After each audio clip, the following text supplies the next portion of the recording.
Welcome to the Sci-Fi Center, the place to be, where comic books and wrestling collide magically. Movies, TV shows, and pop culture we share. Get ready to rock, we're here to take you there. From superheroes to aliens in outer space, we've got the latest news and reviews in our embrace. Turn on your screen, let the neon lights glow. We'll take you back to the 80s. Let's rock and roll. Sci-Fi Center, where the legends come alive.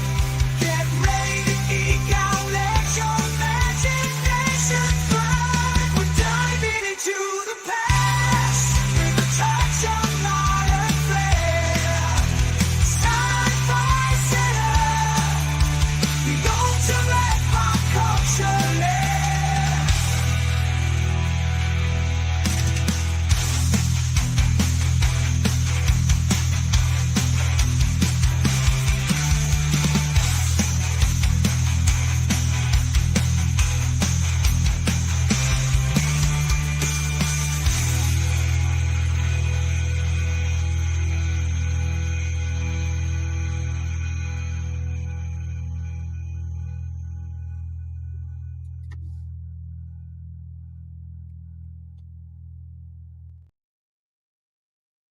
Welcome back, especially for those of you who I just saw about an hour ago.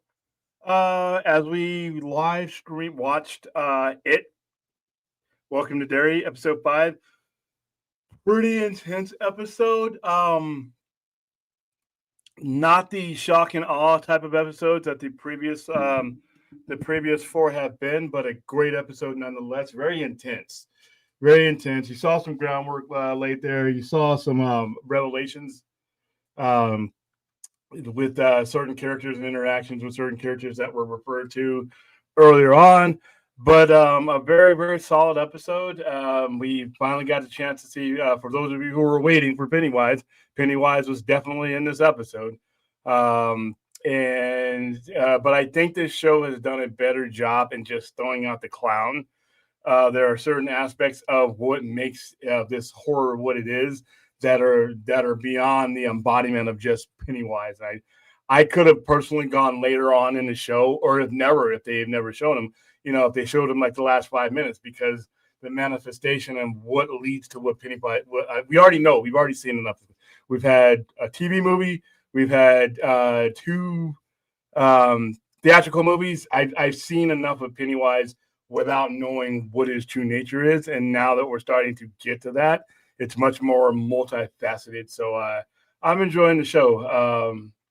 We only got 3 more episodes left, so they got a lot of ground to cover. But then again, this thing's been around for quite a while. Is it an alien, or is it metaphysical? Don't know yet, but it seems they're answering a lot of questions, even ones I didn't even ask. So we're more on time than he's ever been. Here's the co-host, Brad. How you doing? Okie dokie. So let's say hi to the duck. Hi again. Hello, Aaron. Aaron was on us with this on the screen. Yeah, this and next Sunday will be early streams because of the your static is getting you, Brett. Because of the holidays and because of the way the schedule works out for me. We both tonight's Welcome to Derry stream and next week's Welcome to Derry stream will be live. They will be live as they are presented to you. And then the weekend wrap up. No, we're not wrapping. The weekend wrap-up show will be roughly around 8 o'clock. So, like I said, I have to be able to do these things so that I can be able to get everything ready for the retail stuff going on. So, I was going to ask you, what version of the original Blade Runner do you prefer, the international cut? I think the only one I've seen is the theatrical. That's a lot of people. Most people have only seen that one. Also, when you first saw Blade Runner, did you think Deckard was a resident? Well, I was 8, so I really didn't think much of it at the time. As I grew older and I started seeing different started seeing the different cuts. And in 1990, when he released the very first director's cut, when he actually has Gaff with the unicorn, because remember, the theatrical cut does not have the unicorn scene. That would imply that those memories are implants. It's only when he releases a director's cut where he has where when he said Gaff had been here and he let her live, and he said, "What the hell? 4-year lifespan? They weren't a threat." So he let her live. But then when he's walking out with Rachel, he looks down on the ground and there's an origami of the unicorn. Only Deckard knew of that memory, and Gaff wouldn't have known of that memory unless it was an implant. So once the director's cut came out, I pretty much taken it as a given that Deckard was a replicant. Hello, Joga. 2 Aussies in the chat. Okay. All right. So since we had to cut that show up, so I can get to this one, what were your overall thoughts of it? Welcome to Derry. I enjoyed this episode a lot. I like the slime. It was probably pretty awesome as far as like the debut appearance of Pennywise on the show. And like you said, it's probably the would you say it's like the least streamlined or least straightforward, but that didn't really it was a lot of placekeeping and a lot of planting is what they were doing. Yeah, but overall really it's really kept the standards of the show so far on it. So I liked it a lot. Yeah, like I enjoyed this episode. There are other episodes that were much, that were much more black. But if you look at this for what it is, it's part of its storytelling. I thought they did a good job in keeping the story coming forward. And even once Pennywise was there, the episode wasn't necessarily consumed by him. Once again, we have 2 movies with this particular Pennywise in it. So even if we exclude Tim Curry, we have 2 movies where Pennywise and only Pennywise pretty much consumes those 2 movies without any backstory to him other than he's the evil entity. Now we're starting to have the question, is he an alien entity? Because as you've seen in this very show, he came from from space. It's a comet that lands, and then they all gathered around that. Is that something that was exiled in space and came back? Is he originating in space? So I'm hoping in the next 3 episodes that we get a little bit more, that question answered. Is he mystical or is he alien? Because before the show, I had no reason to think that he was anything but a demonic entity. Still might be a demonic entity. He could be a little bit of both, but I did enjoy the episode. It's a high quality show. And HBO just doesn't put low quality stuff on this time slot. So Welcome to Derry is holding that standard. So let me get something off my chest real quick. It's sitting right here. Listen, guys. Listen, you Turtles fans. You've had. Okay, so let me rephrase that. Turtles fans that were fans of the movies and the cartoons, you've had it all. You've had 3.5 decades of fluff. 3.5 decades of softcore Turtles. You've had it. I mean, you've had cartoons, you've had animated movies, you had some really awful theatrical movies that a lot of you still love, but I'm like, ugh. You've had Vanilla Ice. You've had a sequel that I had no use for. You've had it all. You've had every version. You've had 35 years of fluff Turtles. Finally, the story comes out.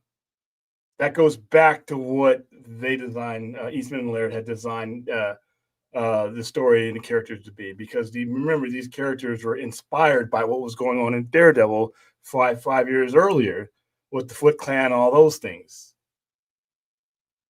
Direct parallels. They even say it, and that shit wasn't for kids. Finally, we get The Last Ronin. Probably one of the best-selling Turtle stories that in quite a while. Right? We get this. Read it. It sells out everywhere. I mean, it's sold out. And this is a hardcover.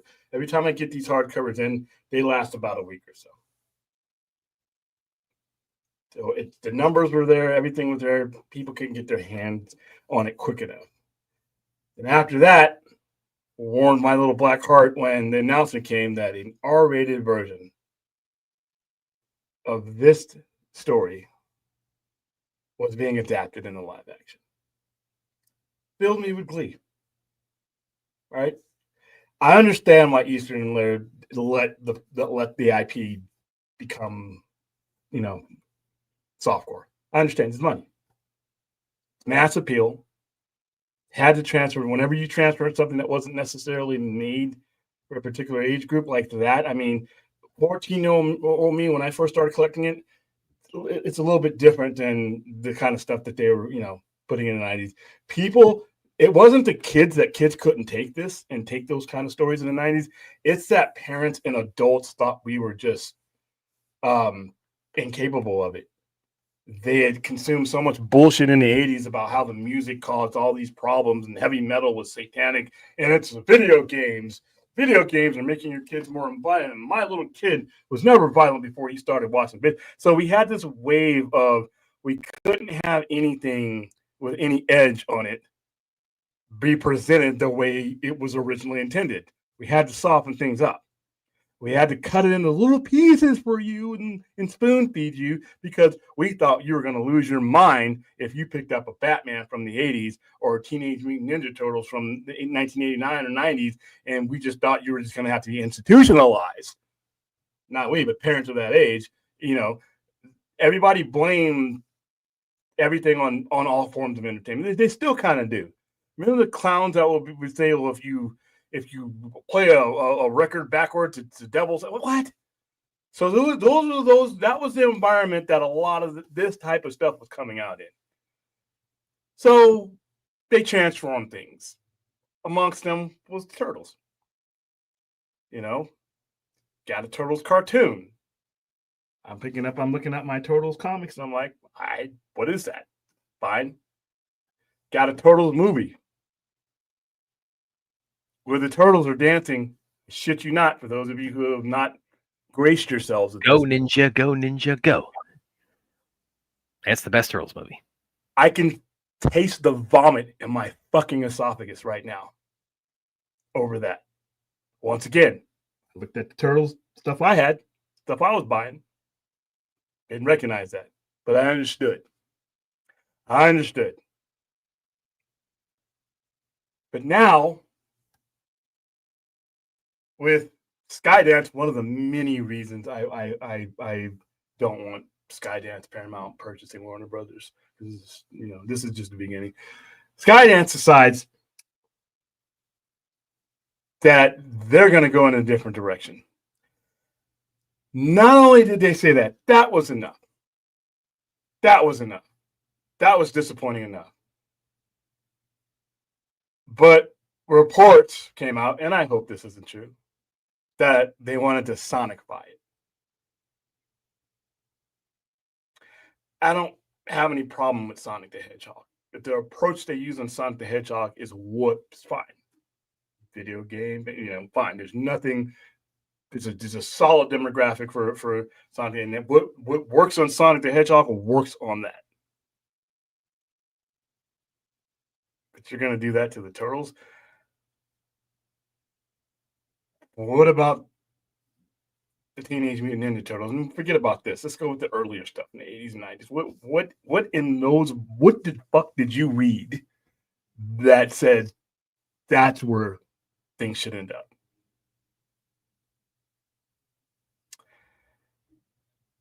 And like I said, I didn't mind the fluff.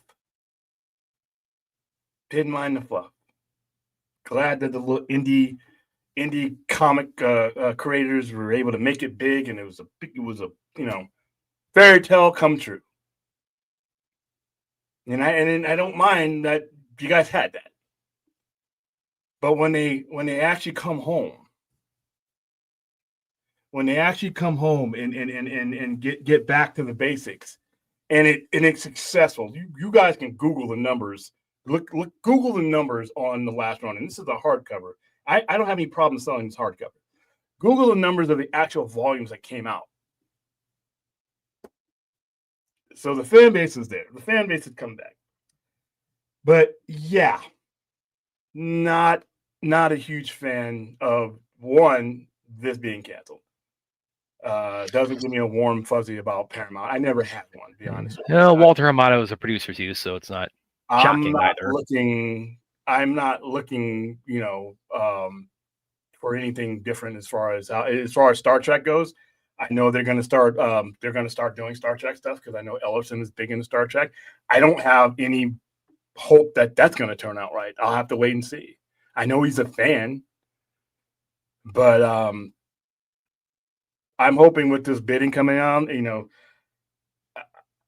I actually think that the worst option, and people think Netflix is the worst option. I actually think Netflix would actually keep Warner Brothers open as a distributor. There are a lot of people they just think Netflix and they go Cro-Mag with it. They think Netflix takes data. Now, if you think about it, Warner Brothers is a distributor, so they could keep Warner Brothers open distributing movies and funnel that content into Netflix at a later date if they don't whore it out and sell it to other people before it gets to Netflix, like Sony does. But the absolute worst option, I think they're the most likely option, is Paramount, and shit like this doesn't give me a good feeling, and I don't have the best feeling in the world for Star Trek. I hope they prove me wrong, but when the first couple of things you do, Sonic 5, what is that? That's like comic booking. People, it's more comic, but what are these terms that you guys come up with? So, yeah, was thrilled.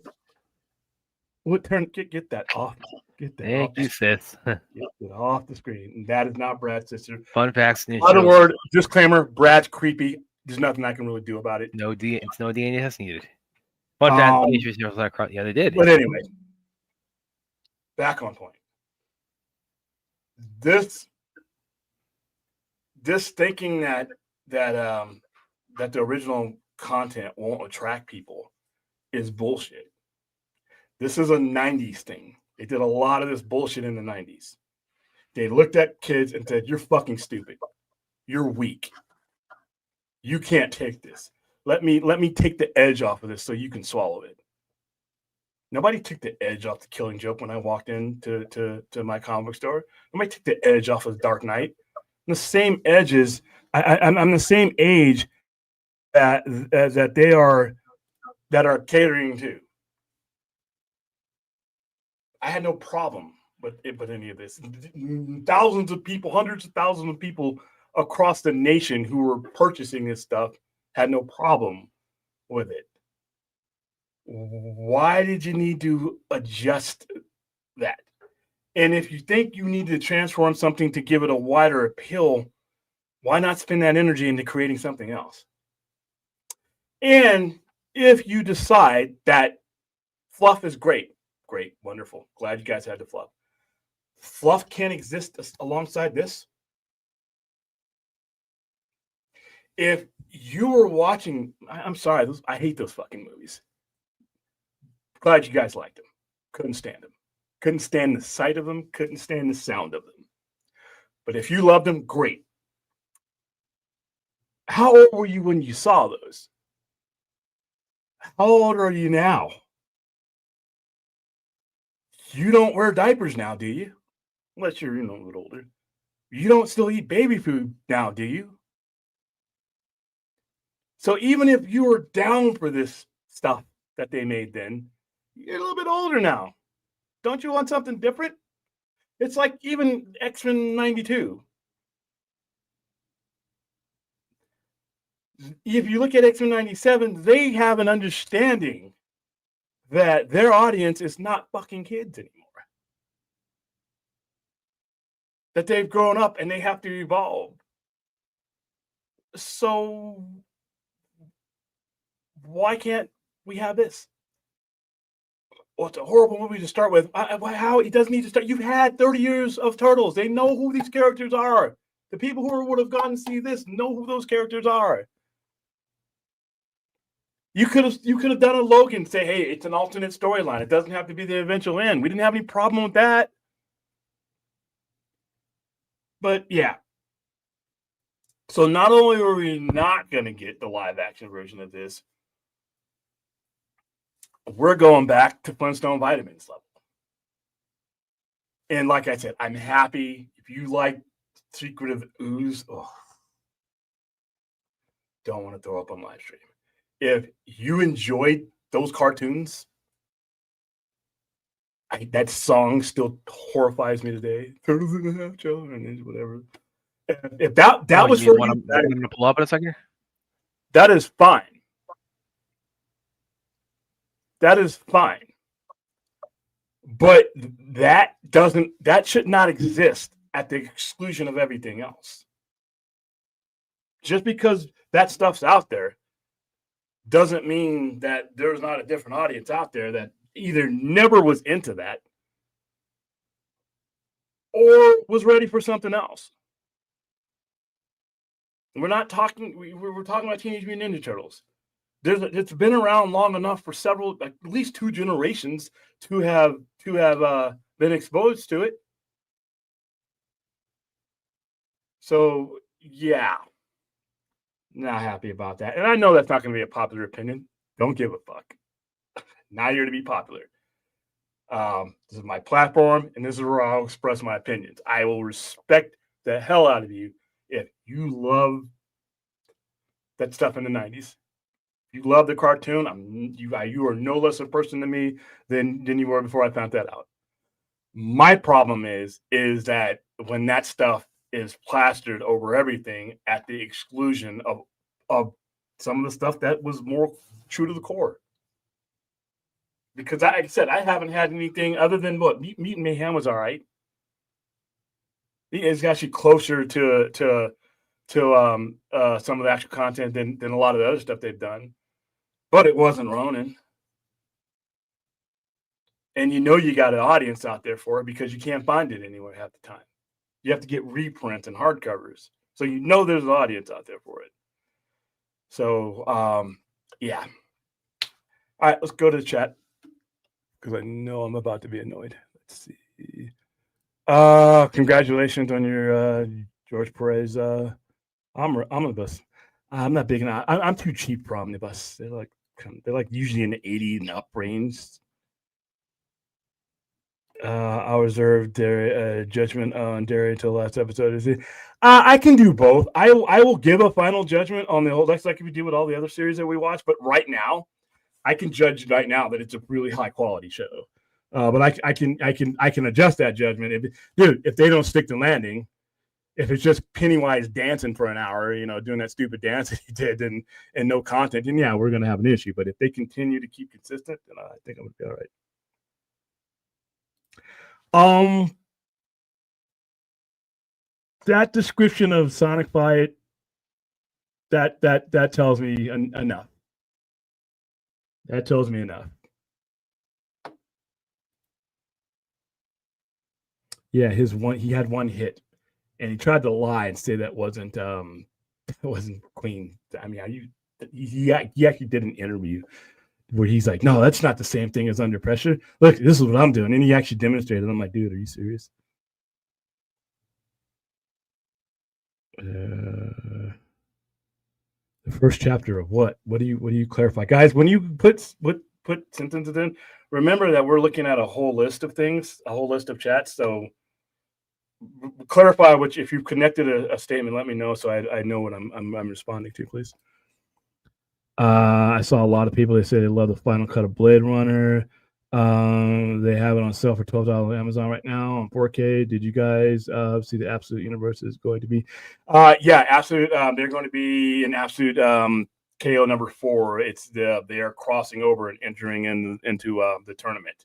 But they're possessed versions of Darkseid. So because he's using the analytical equation to use him. That's probably one of the reasons why he created that universe, is that he would have an entire universe to use against the Prime universe that he wants to take over. But yeah, that will be an absolute DCKO. DCKO number 4, and that's been solicited.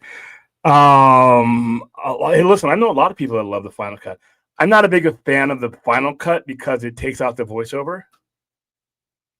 And I think the voiceover has become part of the legend of Blade Runner. I really, I know Harrison Ford didn't want it in. I know Ridley Scott didn't want it in, but the Lad Company and Alcon said, no, you have to put it in. And they were the ones footing the bill. So there. I'm not sure why they don't do just a more kid-friendly Teenage Mutant as rather than Last Ronin. I love the that's what I'm okay. Listen. You guys had your fluff. You had it. And I don't. If you want to do 10 more of those, great.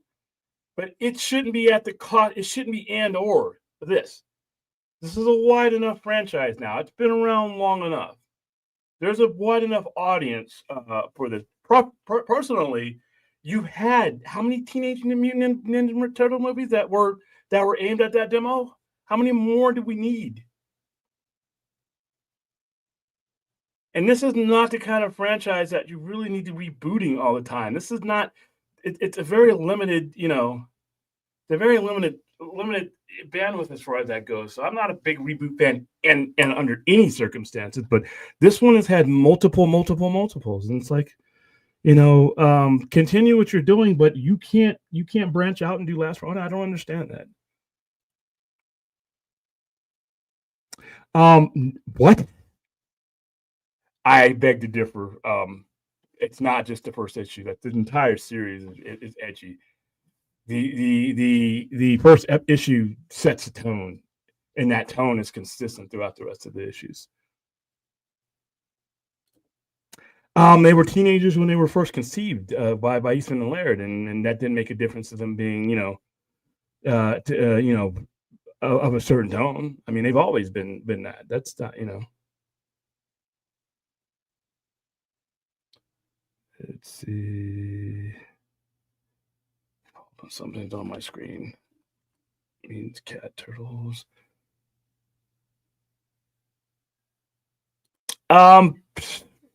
They wanted to become a media conglomerate. I mean, and Skydance wasn't big enough for them to be able to do that. They wanted content and they wanted IP. The same reason why they want Warner Brothers. They want to be able to farm out that IP. I understand why they want to do it. I just don't think it's I don't think it's a good idea, to be honest with you. Not just because of this, because I just think it's too much consolidation in the wrong areas. I would rather have a boring old hedge fund guy buy it and not another studio, because then you're losing. Your world is getting smaller when it comes to creative studios. Now you're taking the oldest studio out there at Warner Brothers and basically making it a branch of something. I don't know if I agree with that. Yes, happy Doctor Who Day. We'll get to that, Music Man. Long time no see. It's not the only adult storyline, but if you look at the last, for a while there, it's the best in my opinion. But I'm talking about the ones that make it on to screens and things like that. None of that stuff, none of the higher end stuff, none of the higher leverage stuff makes it on to the you get these cartoons and you get Vanilla Ice. So yeah, it's not the only but that wasn't when you read Turtles, it wasn't something that had to be ascended to.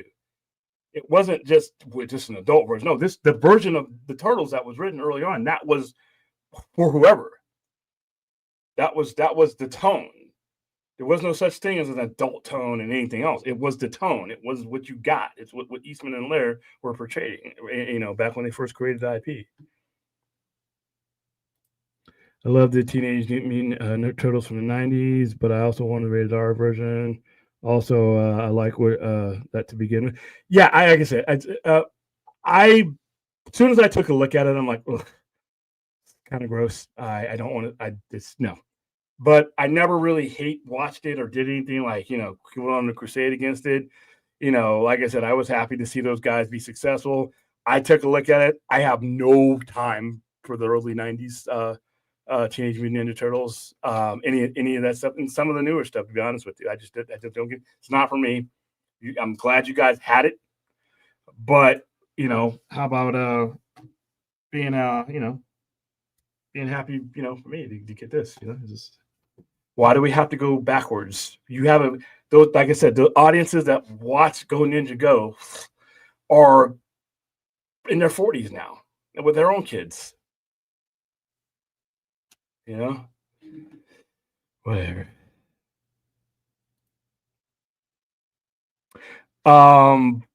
I never disputed that, but what making them huge would also made them something else. You know, it in order for them to become huge, they had to become something that just wasn't what they were. And like I said, I completely, I'm a capitalist, sell out. But there are consequences. Are you surprised Bruce Timm was a bigger fan of Marvel growing up? No. I'm never surprised when I find those type of things out. How old is Bruce Timm? Bruce Timm is he a Gen Xer? All right, so Bruce Timm is 64. He's a Gen Xer. He would have been, at the buying age. He would have been at like age 14, 15, right in the middle of the Chris Claremont era. He would have grown up with the stuff in the 70s. He would have grown up in Marvel's height. So yeah, it doesn't surprise me. And DC in that era was, they were there, but Marvel was coming of age in the 80s. I mean, they dominated the 80s. So no, it doesn't surprise me at all that he would favor Marvel growing up. Clone Avenger. I think this would have been a perfect time to go more mature. I mean, yeah. I mean, don't stop if you don't want to stop making the other stuff. Fine, but don't abandon other projects to try to change. I mean, Sonic. I hope that's not a term that came out of his mouth. I just hope that's a term that the press used, because that nothing against the Sonic movies. They're not for me. But what about Sonic the Hedgehog applies? What? Let's see. Yeah, that was his hit. That was his hit. I mean, did he have another one? I think he took Play That Funky Music, White Boy, and did something to that, but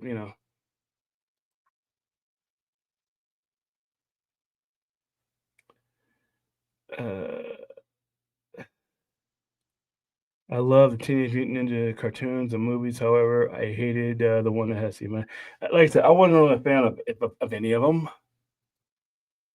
but I understood the business aspect of making it appealable. But at the same time, I like the animated one that came out a few years ago. That was you're talking about Mutant Mayhem. Mutant Mayhem was the closest to what my opinion, what I believe that the Turtles were meant to be. But people have it's subjective. And like I said, if you love that stuff, great, wonderful. Why am I being denied? Just because it seems like we're being denied something like this because that other stuff existed, and that's not cool. That's a lack of imagination to me. That's a lack of vision. That's why people don't like studio heads. Stuff like that is why people, because they don't think beyond. They look at it. Oh, they're eating this up. This is great. They don't look beyond the surface. They're just like, we want mass this and mass that, and that's all this decision really comes down to. I don't know if Ellison's ever picked up an issue of Teenage Mutant Ninja Turtles or not, but we got a super chat from Chappie. The thing that hurts the most, The Last Ronin. I got it. It's going to be directed by the guy that made Hardcore Henry with the Greatest Action Movies. Also, when Brad's friend came on, I debated over 20. Oh, you're talking about the when Ashley was on. Yeah, she's not really a fan of the newer. I don't know if she's seen Mutant Mayhem. I haven't asked her about that yet, but she didn't like the new ones. I mean, Donovan, go away. Don't even bring him up. I'll deal with Donovan. Thank you for the $10 super chat, Debbie. So yeah, so you Ninja Turtle fans out there that are big fans of all this, of the stuff in the 90s, fine. I still don't have any hate for you. I don't like those movies. I don't like most of the stuff that they've done, but I'm okay with it. I'm okay with it existing. What I do have a problem is the fact that when we get something like this coming along off of a popular story that a lot of Turtle fans like, we're not going to get it.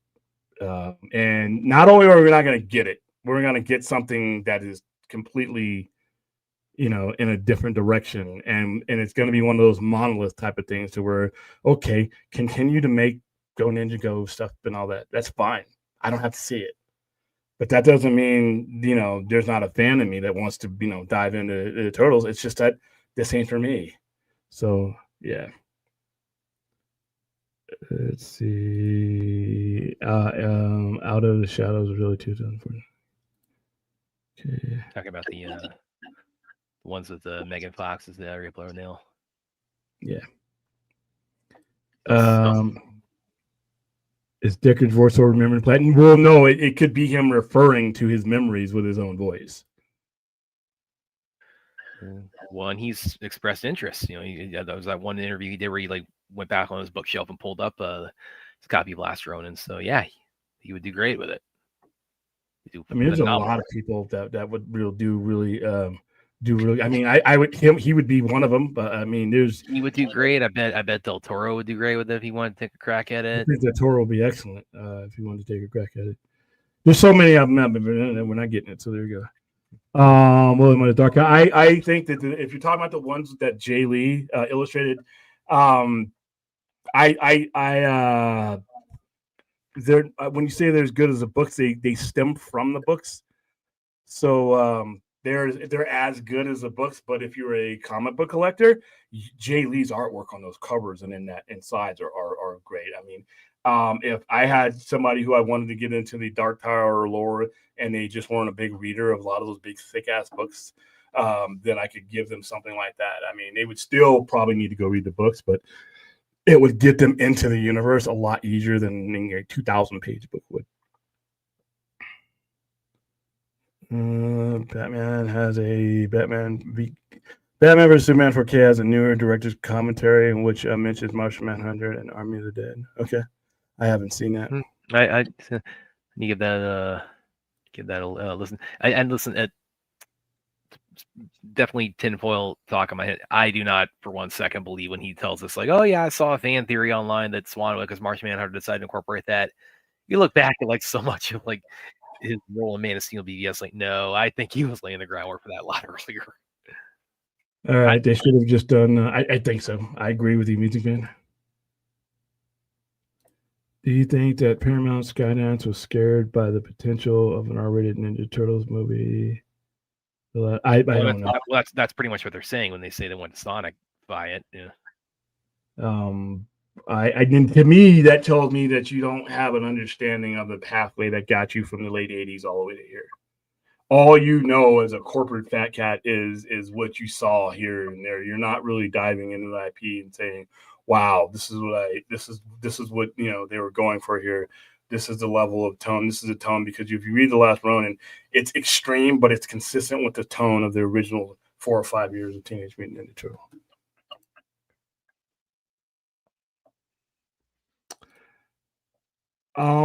Okay, you could do a CGI. I don't think. I mean, why would you say that if that's what you meant? I don't. To me, and like I said, I could be. I hope I'm wrong, Joga. But to me, when you say Sonicify, it's a demographic. It's a demographic thing. This is what we want this movie to appeal to. Now, if they come out and say what you're saying, I will admit, I would say I was wrong. Wow, thank you. I will be happy to say that. I don't get that feeling, though. I don't get that feeling.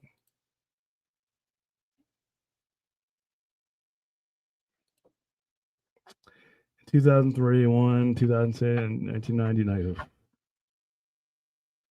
Yeah, he worked on it. He works on all of them. He's a consultant, and so is Kevin Eastman. They're consultant. It doesn't mean Hollywood doesn't take over and do their thing. I mean, you can have consultants and you can have executive producers, but you're always the people who are making the movie are going to make their movie, regardless of how many advisors they have on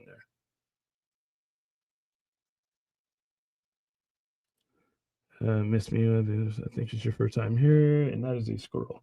I'd watch animated Turtles before any cringe Power Rangers. I didn't like the 2017 movie personally. but I'm not the fan that a lot of Power Rangers. I thought it was something else. I didn't get the feel of Power Rangers when I watched it.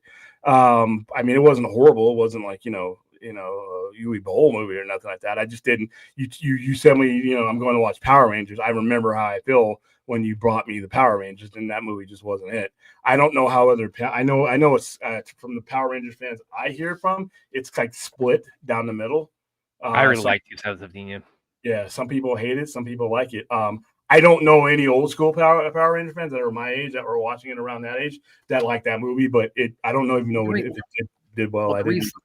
The reason I liked it as much as I did is like the tone and like the approach they went with the 2017. I always kind of saw the way I sort of saw it is that they made it in a way where they presented it as this is what if you were like of the main like demographic like child audience that was seeing Mighty Morphin Power when it was first starting, the style they presented the 2017 movie, and it's like this is what they're presenting as like this is what you felt like you were seeing, like this is what that looked like to you. The problem is it wasn't. It wasn't. It wasn't that. It was what they thought, but when you're walking in, to that series, there's still a lot of people that were connected to that original one, and that movie just wasn't it. Not for me. But once again, it's split down the middle. I know half people like it. I speak to more people that when I even bring it up, they just look at me like I grew goat horns. But some people did like it. I mean, I know when we did the screening of it, the majority of the people, because we screened that on the same night as Bumblebee, and so I was there for when Bumblebee let out and when Power Rangers went out, and you got people that were just Bumblebee. They came out like they had like a year and a half apart. No, Power Rangers was like February 2017, and Bumblebee was like December 18. I was there. No, because I was there for both movies. Hold on. Because what got then I have to find out what was released. Power Ranger. You're talking about the 2017 one, right? Yeah. Yeah, that was March of 2017. What was then? Hold on. What was released the week of Bumblebee then? It should tell me. That was like probably that was December of 2018. So you might be thinking like Transformers or no that didn't come out. No, it was Bumblebee and no, it was Bumblebee and Power Rangers. No, we pre-screened those movies on the same day. So they screened Bumblebee a year and a half early? Because Bumblebee wasn't out until December 2018. That Power Rangers preceded that by like a year and a half. Look up on your thing and see what got released the week of the movie you got in front of you. Of Bumblebee? Yeah, that was like that week. You had Aquaman and you had Spider-Verse come out around that time. No, that those definitely weren't in the theater because I promoted Aquaman on its own. Remember, I was riding a seahorse. See, yes, I'm not the nitpick. It's just it's. No, I was at I have pictures. I have pictures. I can dig them up. I have pictures. But it's but that's so weird. It's because like you saw one was screened to that either a year and a half earlier, a year and a half late. Because it's like, yeah, Power Ranger. What else came out? 20. Power Rangers. The 20. Yeah, that was March 2017. We're talking about the same one, right? We're talking about the one. You're talking about something else. Are you talking about the one with Naomi Scott and Bryan Cranston and Zordon? That's the one you're talking about, right? Hold on, I'm looking.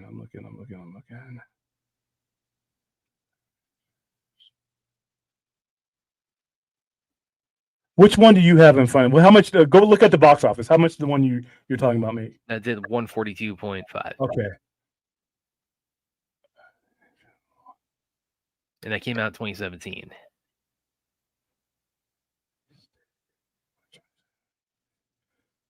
So what was? It was the same one because I remember it being a pain in the ass. 2018. Hold on. Not that it really matters, but because you put those two together, like really, they came out. It was two different film companies, but hold on. Again, I saw both of them theatrically, and they were separated by a year and a half.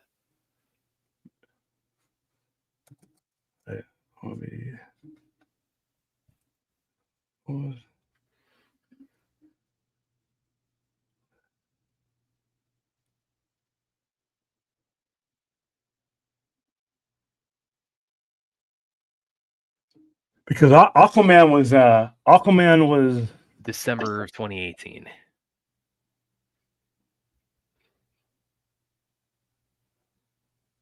okay. They released it later than one of them got released, but because I was there for both of. Okay, that's the only thing I can think of. Like, just you somehow got Bumblebee a year and a half early.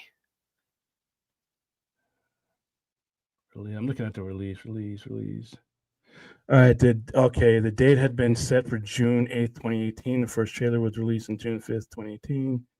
Two new trailers.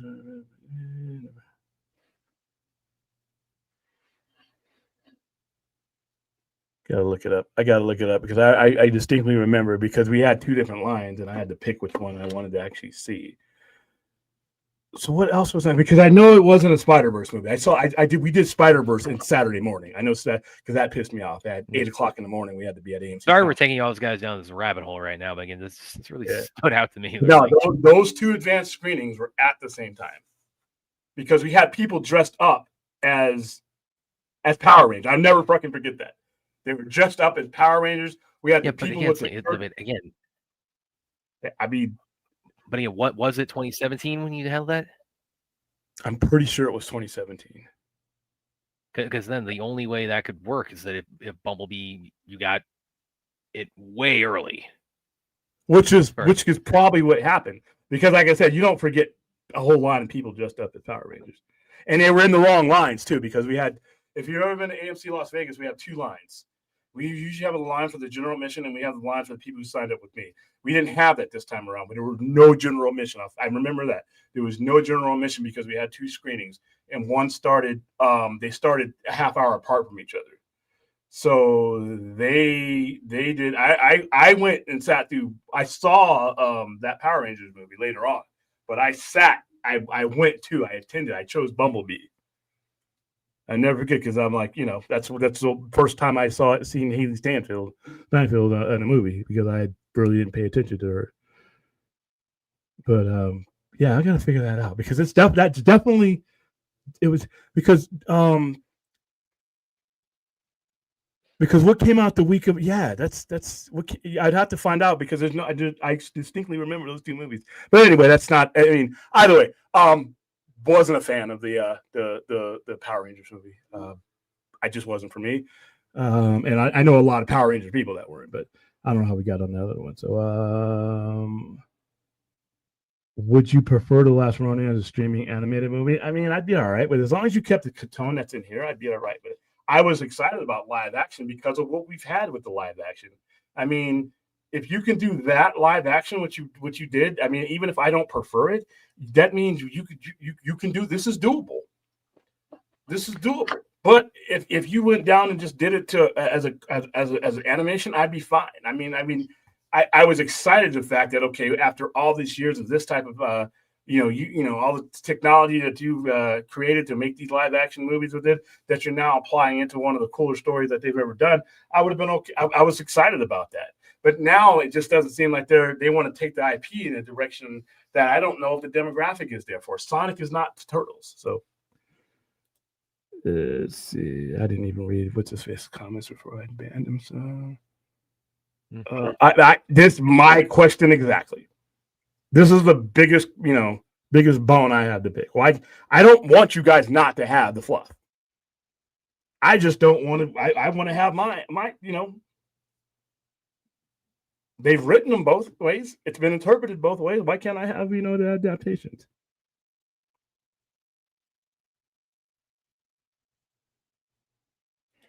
What are you talking about, Joe? That wasn't a copy of The Last Ronin. This is not a copy of The Last Ronin. Are you talking to somebody else in the chat? So let me know so I don't respond to you. Yeah, that's The Last Ronin. That's The Last Ronin. This is, trust me.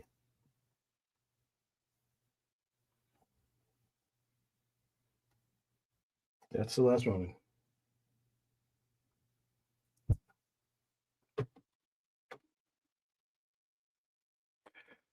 Miss Me, Last Ronin would be perfect because it's black and white too. No, this one, the one I have is color.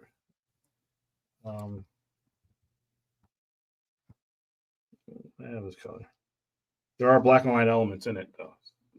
say monochromatic, but I mean, they did black and white back in the 80s because it was cheap. I mean, it was super expensive, and if you weren't a major comic book company, you know, a lot of them did black. A lot of the anime manga, like for Viz, when they were doing their stuff, Appleseed and all that, that was all in black and white, and a lot of people preferred it black and white because of the detail.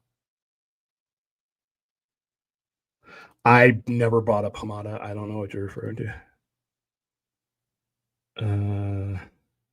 Okay, didn't Mondelez.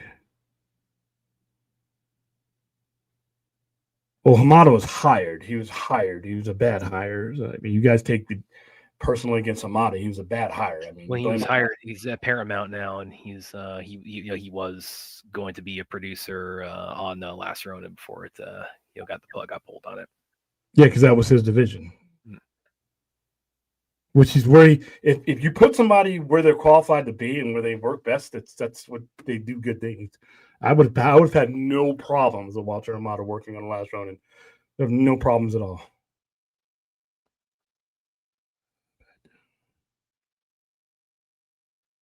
Well, they've already done the comic. That's what we got. That's how we got here. I mean, I wouldn't mind. I'm not one of the sticklers that says live action or not. I was just excited about the live action aspect of it. Because I look at what we've had and I'm like, okay, I wasn't a big fan of any of that stuff. Hated it, most of it. But you take what you applied there and you apply it to the Last Ronin, and now you got me going. And then you pull it off the table. It's like,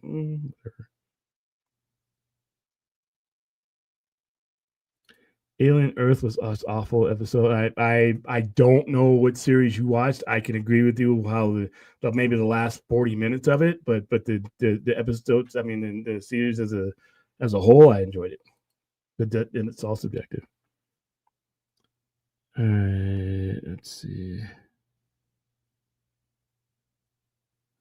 Fillers were filling TV show gaps. Yeah, I didn't see any filler in Alien Earth. I just think they wrote and presented that series as something that they felt that they had more time. They, as the creators, have all the time in the world to tell a story, but you're giving it to us in pieces. Now I gotta wait. You know, how long is it going to take for me to get season 2 of Alien Earth? You kind of left me in a place that kind of like disenchanting. So yeah. I know I'm going to get a lot of hate and comments. Don't care.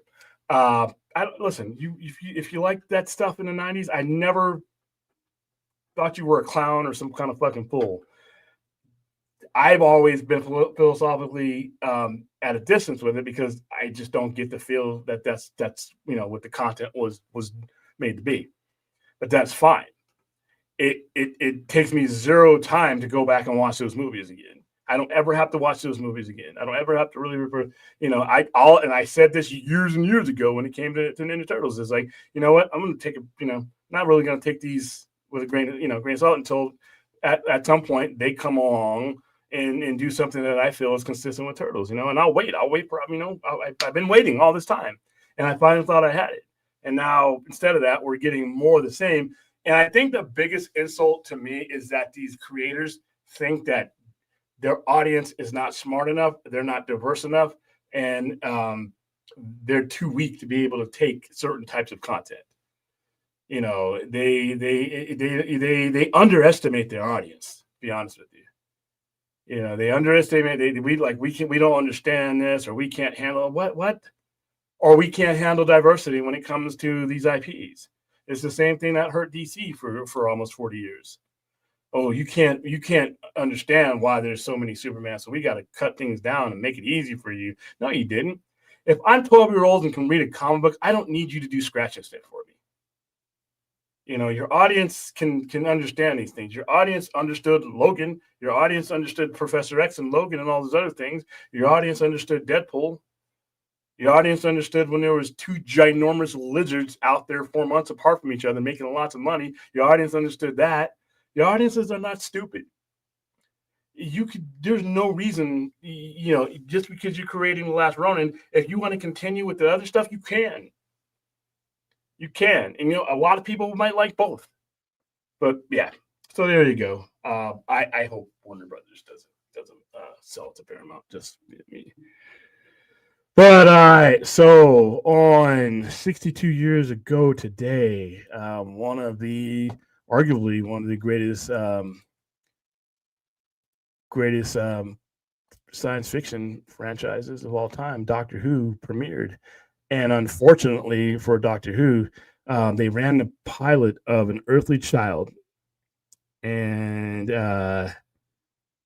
it was on the Friday after President Kennedy was killed.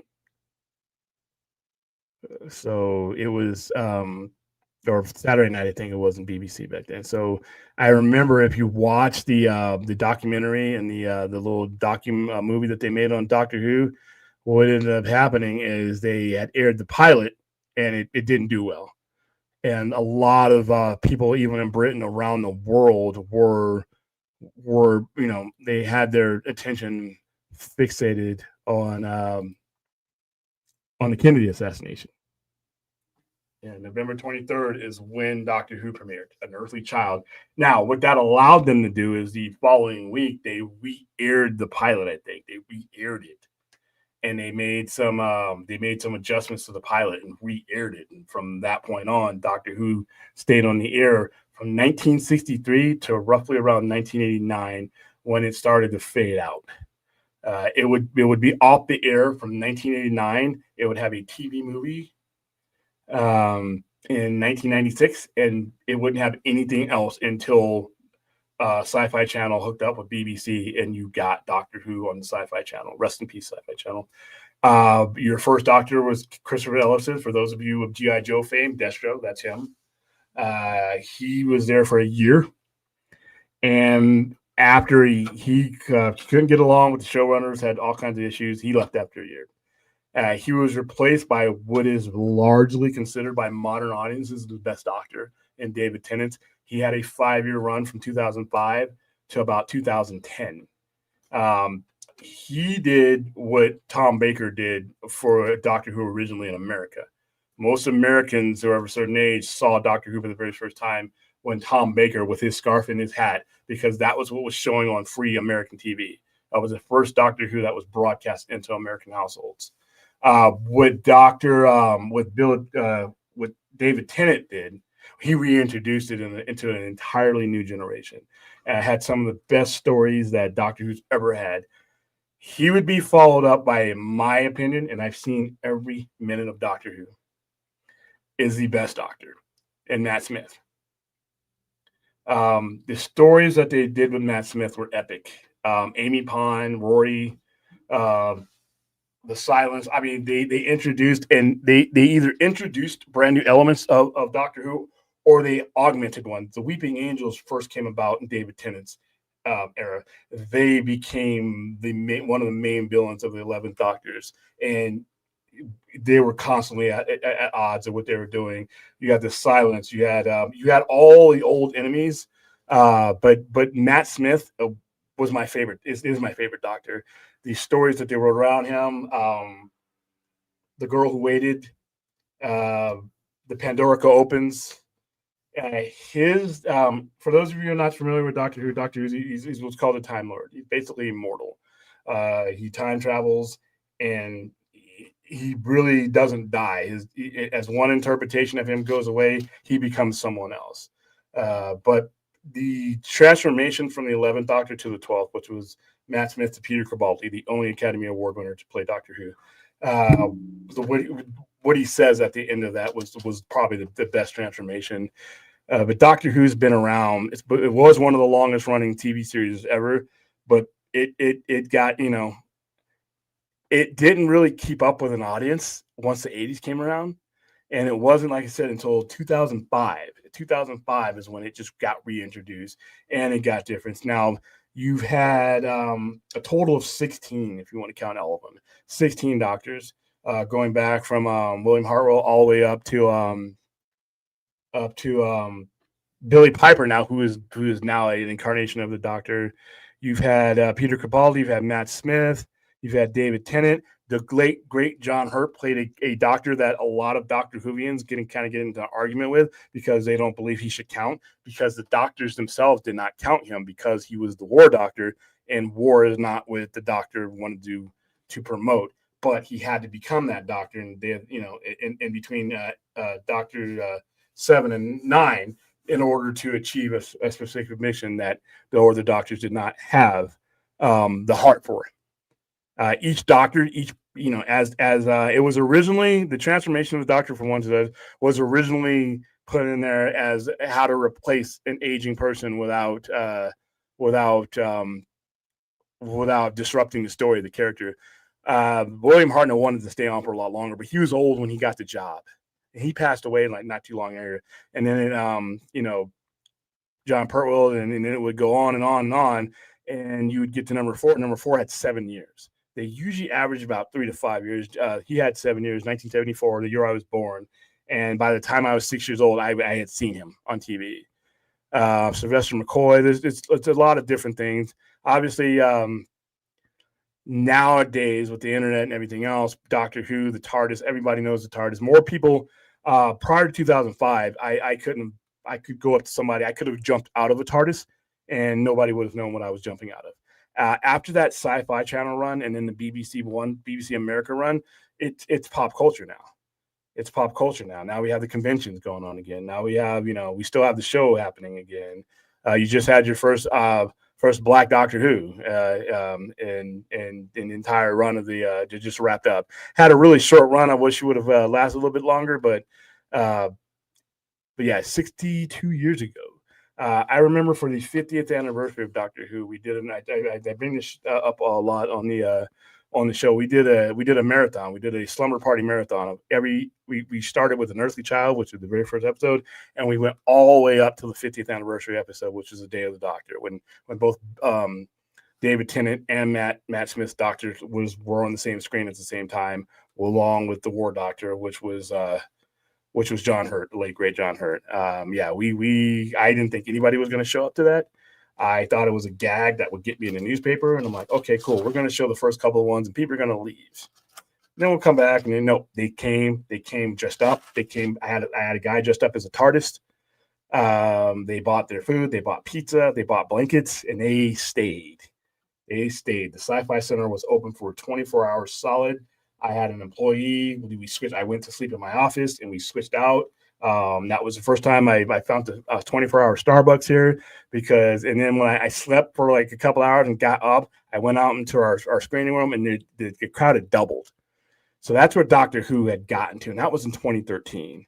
So it's still maintained its popularity. It's gone on the Disney Channel, which I think that's done with, but I never like things being like that, being on streaming exclusively without another outlet, because you cut off your audience, and not everybody wants to buy Disney Plus. So hopefully that run is over with.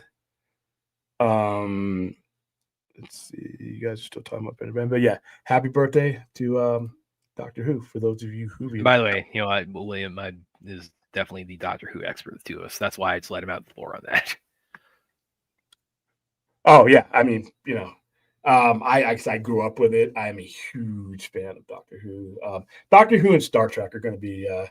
I love Star Wars because of what it means to me. It means my upbringing, but there's just not enough there for me these days, especially these days, to keep me going. Andor was it for me.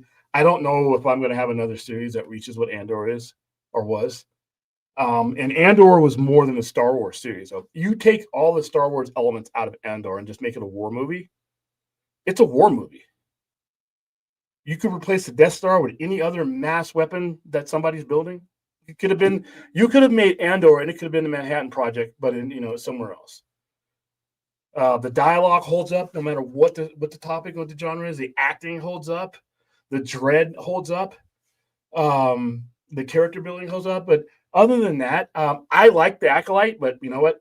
They found out I liked it and said, "Fuck it, we're not gonna make that anymore." I was okay with The Mandalorian. The last season wasn't that good. Book of Boba Fett was a waste of time for me. Yeah, it's just when it comes to Star Wars, I'm just like I'm drifting further and further away. But when it comes to Doctor Who, Doctor Who has to reinvent itself. There's just no way around that.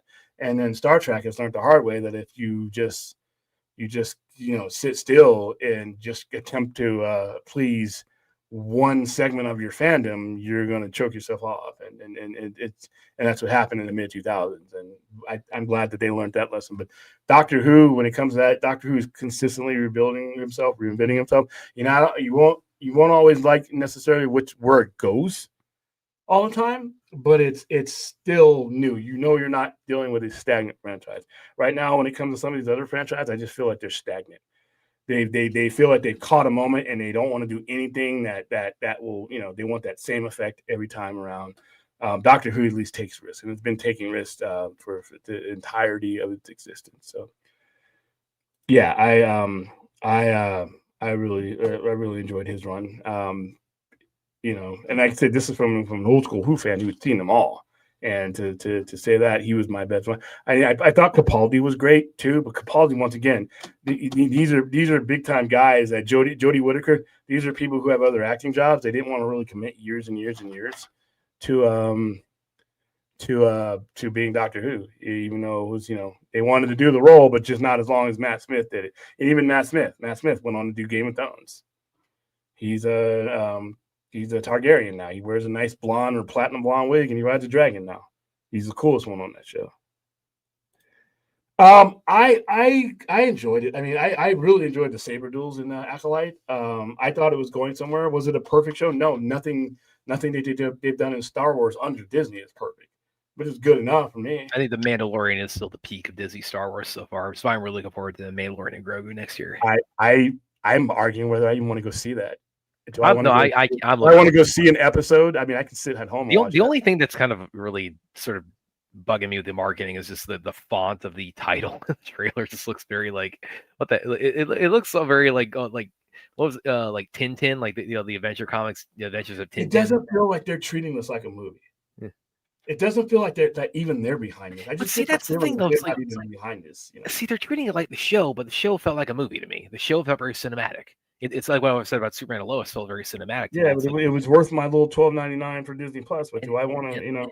And Mandalorian, it's like they definitely, you know, they definitely brought the they broke out the checkbook for that. They brought, you know, it didn't feel like it was, you know, of a lesser scale or a lesser significance to, you know, Disney Star Wars, and it was coming out at the same time that you know, Rise of Skywalker was. And I mean, I listen. I don't get into the whole war of the way. I don't go crazy the way people go about Star Wars, and it's gotten ugly, and I'm never going to be like that person. I hated those last two movies. In fact, you know what? The sequel trilogy started losing me at the end of The Force Awakens. I thought I was having so much fun in The Force Awakens, and then when I got to feeling it, I'm like, okay, we're just doing nostalgia. I liked Force Awakens. I'm this is definitely Star Wars blasphemy to a lot of people. I actually really liked Last Jedi. That's probably of the sequels, that's the one I would rate the highest. Actually, is Last Jedi. It was something I got through. And then Rise of Skywalker, I was kind of, it was okay. It's like it was bad, but it didn't feel like the epic conclusion to like this, you know, again, like something you call a saga. And of course it was like reshot to hell and back, and like you could tell very much so. Once they made certain mistakes and caved.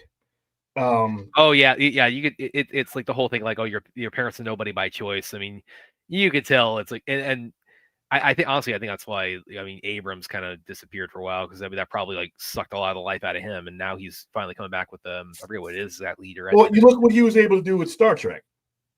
They gave him the permission and the license to basically say, "This is what I'm going to do: get on or get off, and let's go." And they did that.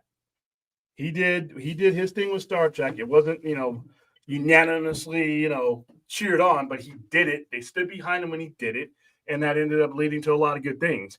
Here, when it comes to Star Wars, it's like, you know, wait a minute, there's not going to be a Skywalker in it. Wait a minute, hold on, stop. I thought you said, you know, they don't. And so if I'm J.J. Abrams, I'm like, what the hell? I just left the franchise, one of the biggest science fiction franchises ever, where I was allowed to take the risk. I was allowed to sort of move in a different direction, or the direction I wanted to go. And then you come in here and you have this going on. So Andor to me is of recent Star Wars. Andor to me is peak Star Wars. Nothing in those sequel movies. I just Andor at the grad level, and then there's kindergarten with everything else that they've done in Star Wars. That's how I feel about it, and that's why I liked it. But I'm not attached to Star Wars in some of the way. I'm not going to make a hate group or a Facebook page. Let me pull the up. new Star Trek. I'm going to pull up the Wikipedia page for Mandalorian and Grogu here real quick because I'm again big fan of the show. I mean, if convenience allows me to see it, like if we sponsor it, we do it, then yeah, I'll be there. You probably but will. If it's something that I have to like go out of my way for, I'm just not. I still have a feeling of it. It's like the trailer. I dug it. I loved the show. The only thing about that trailer I dug was the ad falling off the list. See, I'm looking forward. But see, this font here just feels very like it's like everything. I'm on board with everything for this movie except for the font on the poster in the trailer. Well, everything about it is. It's like I said. I'm paying for an episode. And this font, it's like the poster, like on like the 30s King Kong. You would see. That's probably what they're going for. Yeah. Capaldi, my favorite. Yeah, Capaldi had some really good stories. The only Doctor I knew was David Tennant. It felt weird seeing him and Jason Good job. Or he's been in a lot of others. He was an accomplished actor before Doctor Who was just the biggest role in the world at the time for a Brit. And he's been in Broadchurch. He's been in all kinds of stuff. The other thing about Mandalorian too is that I'm not crazy in a West. But it's like I thought so, but I kind of like the idea, the space Western concept. I do kind of have a little bit of like a soft spot for it. It's like, and I mean that's what Mandalorian is. It's it's space Western, and I think it really nailed that. So, like I said, I Star Wars is it's on the counter for me somewhere, but I'm not. It's not a counter that I visit. Andor was it for me. Once that was done. When I see the scroll that says 1,000 years into the from the Battle of Yavin or something like that, that's when I'm going to come back in because I need for me to enjoy Star Wars again. I need not to had my childhood rehashed to me. I grew up. My entire life on this planet has been with the Skywalker saga. I think that's long enough. So I disagree with people who think, well, the Star Wars is the Star. That's fucking bullshit to me. Any more than Star Trek is just Captain Kirk. I think Star Wars is a much bigger mythology that's just waiting to be tapped. And whenever they get around to doing it, and I'm not talking about just adding on to the Skywalker saga, I'm talking about going somewhere else in a galaxy far, far away and long, long ago and telling a different story that is not dependent in any way, shape, or form on those characters or that time slot or even that piece of space, maybe. So I'm waiting. I mean, I'm not going anywhere. That's wonderful, Joy. I think I covered all my I covered all my thumbnails. Not much. Yeah, because it's a Sunday night weekend wrap up. So is it running? I didn't even look at box office today. It looked like look like box office did well this weekend. Well, Wicked definitely dominated. Fairly to Aaron's delight. I think I haven't even seen it yet. Yeah, I'm gonna try to give it a look tomorrow because I'm off all this week. Yeah, I have no plans to see that movie. I don't plan to go to the movies this Thanksgiving. I used to do it every year. Used to do it every Christmas Day. Christmas Day, I used to go to the movies. Yeah, I can't do a Christmas Day. I just feel like an asshole if I see a movie at the. You're an asshole if you don't show up and they have to cut that person because there's no money. Yeah, but I'm having fun. I'm having Holly Jolly Christmas. They're not. They're gonna have a Christmas. They ain't there 24/7. Yeah, but it should be 24 where nobody's working. And I know that's impractical, but I know like we need firemen and police officers and essential services. Food. Movie theaters ain't that on Christmas Day. You have like an entire city out here that's gonna be. We had 5 months where movie theater was closed down. You can't go one day out of the year where everybody has a day off. The pandemic. That's not I mean, a lot of movie theaters make a good measure of their money on these Christmas movies. So if they can't, that person that you're sad for that's working on Christmas Day, it could be a worse situation. He's not working on any day if they don't draw revenue. Again, one day out of the year, it's like it's gonna kill you.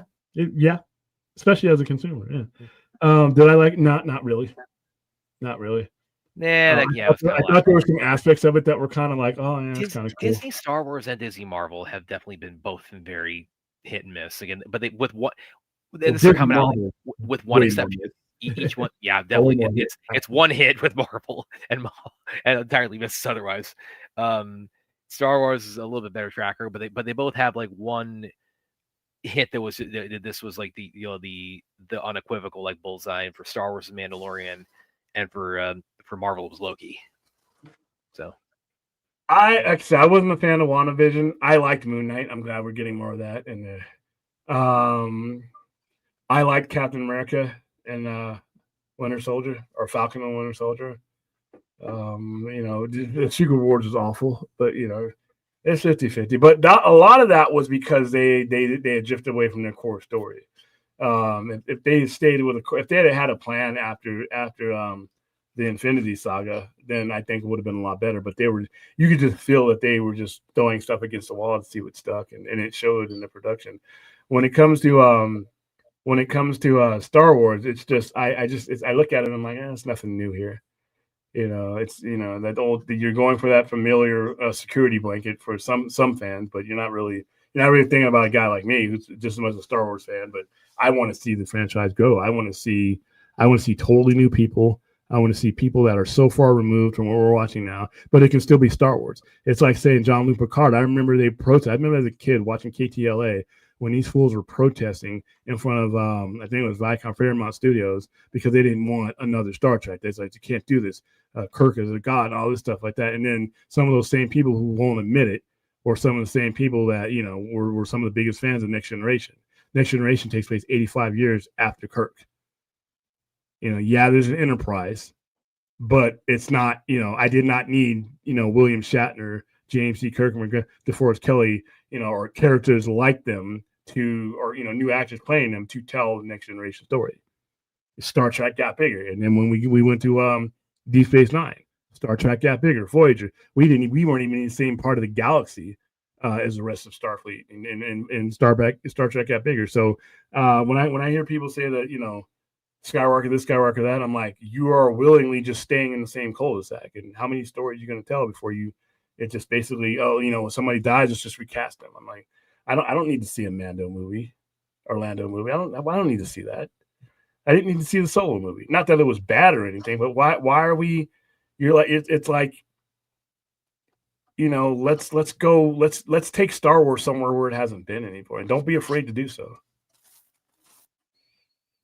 They're doing that. That's not a confirmation, but I saw the article to where they are at least doing another Werewolf by Night, are doing another special, and Moon Knight would be in it. And I also saw, I can't believe where was that, where I think it was Comic-Con where they were talking about the plan. I don't know if it was a bad Lando. I just thought it was a bad idea. I mean, it's just me. I actually thought it was pretty good, Lando. That's a flat. That's not something you do a movie out of. Lando is not a movie, or Solo is not a movie. That's a flashback. There are so many different ways to tell that story, so many places to tell that story. You could tell that story in a movie. I mean, but with like I said, do the Godfather 2.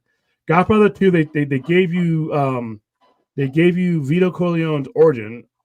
At the same time, they pushed the story further. They were telling a parallel story. So if you want to do nostalgia, that's great. But at the same time, Al Pacino's character was running the family. Michael Corleone was running the family, but we were given a glimpse of what Vito Corleone was going through. So you could do that with any of these Star Wars characters without being stuck in prequel land. So, but I think it's not just prequel. It's just we got to get out of the reliance on a certain handful of characters. Let's see.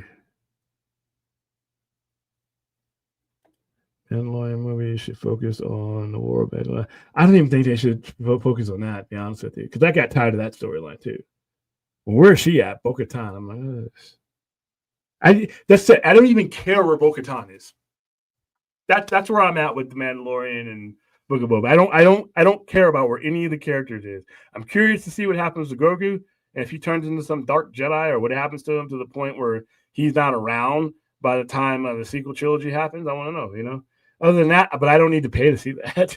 I don't need to, I don't need to go to see it. I mean, the price of my Disney Plus subscription is going to do it. Grogu's for the toys, and he's for the kids, kind of like crypto, And I got Grogu toys here. I got Baby Yoda toys here. So I'm happy it's selling toys, but at the same time, the story is just not that. I just don't have the excitement of going to see basically another episode of Mandalorian on TV screen when the last couple of ones I saw just didn't wow me at all. So okie dokie, we're about it's about an hour and a half. Anything else that anybody wants to wrap up this week? Anything excited beyond what I Yeah. Oh. All right, guys. Well, it's been a good week. So I haven't streamed as much as possible as I usually do. But this week and next week, we're leading into a big part for big part of the year, and probably for some retailers, especially small business retailers, it's the most important part of the year. So I really have to pay attention and spend my time judiciously as far as like getting things ready on that scale, and then jumping on here when I have the time. So hopefully you'll stick with me until we can get all that done. Plus, I had weather damage and things that really slowed down. I saw you post the thing that were like all the rain outside in the parking lot, and yeah. Now we had clear skies, and I don't have to have anybody saying we needed it. No. Yeah, hardy, hard, Droga. We didn't need the flooding. We didn't need the streets that can't absorb water because it's desert. We didn't need my roof leaking to the point of gallons. I didn't need my customers looking out the window and saying, we're not going out in that shit. We didn't need any of that. So there you go. What happened to Saturday night streams? I just finished explaining. The Saturday night streams, I'm still on the fence about. Because one of those, William and I have talked about offline about kind of maybe shifting that more towards Sunday night. Yeah, because the Saturday night streams, my audience for the Saturday night streams is more spread out than it was when I first started doing Saturday night streams. It was a compressed audience, and we didn't stream as much. We didn't stream during the week. I mean, generally, I was on Enosh's channel when I started that show. So over the past couple of years, and especially recently, YouTube changed its algorithm. It doesn't push shows on certain nights. So, but yeah, I'm still on the fence about that. Some because of a lot of different reasons, but Saturday night, especially during the holiday season, and most retailers keep their hours late anyway. I'm always a late guy. I mean, we're here.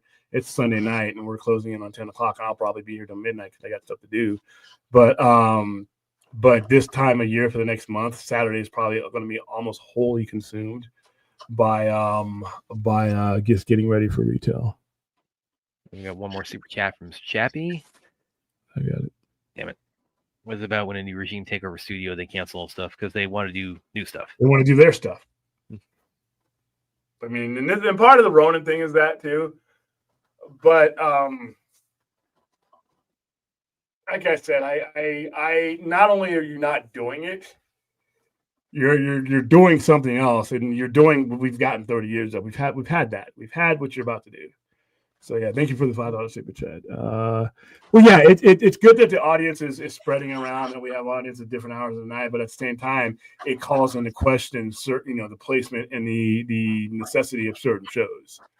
So if one particular show is not a focal point of anything, and why am I doing it in lieu of other things and other days? That's all I'm and I haven't decided against any of this yet. I'm still just playing with it in my mind.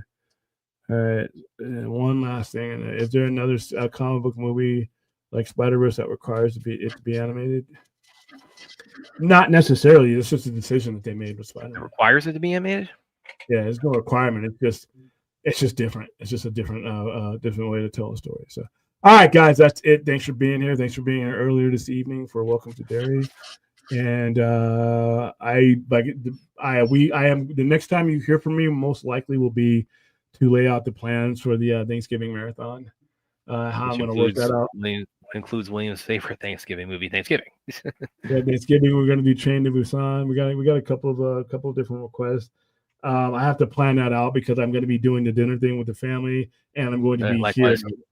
While I'm here, I have no problem with marathoning. So I got to decide how it's going to begin, what time it's going to begin and end, and all those type of things. So you'll hear from me there, and that's it. We'll see you guys later on. Please like, subscribe, spread the religion, and we'll see you later on this week.